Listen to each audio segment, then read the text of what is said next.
Sanghar district press club के सामने किसानों का जालिम वडेरे के खिलाफ एहतजाजी मुजाहरा किया। मुजाहरे में मर्द व खवातीन समेत मासूम बच्चे भी शरीक थे। मुजाहरीन ने वश न्यूज़ से गुफ्तगू करते हुए इनका मजीद कहना था।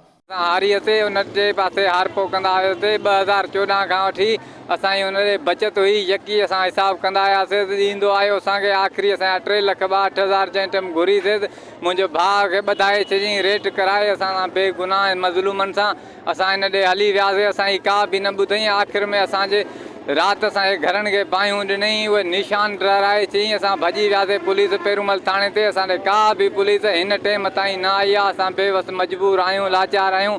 उहे निशान बि ख़तमु करे पियो त हिते हुया या न हुया। उते ट्रैक्टर घुमाया अथसि, माल विहारिया अथसि। ॾाढो आहे। असां 4,30,40 हमरा वठी आयो, हिकु ओभायो हिंगोरो वठी आयो जी घरनि मूं निकिरो। असांजो घरनि मूं कोन निकिरंदा। पोइ उन ते असांजे गीले धक हणी जेको बाबू कमदार आहे उहो बंदूकनि जा गुटका हणंदो अचे पियो। हलो हलो असां दोरी फटे में आहियूं। मड़ी खे चई मां टंगा ॿधी उछलींदो आहे, ईअं धमकियूं ॾेई। छोकिरो मां मोकिलियोमांसि 3,62,16 रुपया इहे मुंहिंजा। उहो वियो उन छोकिरे खे रेट कराए घरनि में पुलिस सां खणाए उन खे चलियान कराए छॾियईं झोल थाणे ते।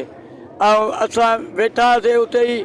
वरी राति माना आयो, राति जो माना घेरो कराए 40-50 माण्हू वठी ओभायो माना हिंगोरो वठी माना ॿारनि खे कढी घरनि खे बाहियूं ॾेई माना उहे साड़े के तुॾियूं माना शाख दिलि शाख में सटे भरते हो नाव निशान असांजे थूड़ियुनि जो विञाए हलियो वियो। मुतालबो हाणे इहो आहे त गवर्नमेंट हक़ करे असांखे जो माना जेको आहे गिरफ़्तार माना वो मुजाहरीन जो इस वक्त डिस्ट्रिक्ट प्रेस क्लब सांगड़ के बाहर एहतजाज कर रहे हैं और इन्होंने मुतालबा किया है कि बासर शख्स जिसने हमारे घरों को आग लगाया है, लेकिन पुलिस भी हमारी दाद रसी नहीं सुन रहा है। सागर दीन मोहम्मद बलोच, वश न्यूज़, सांगड़।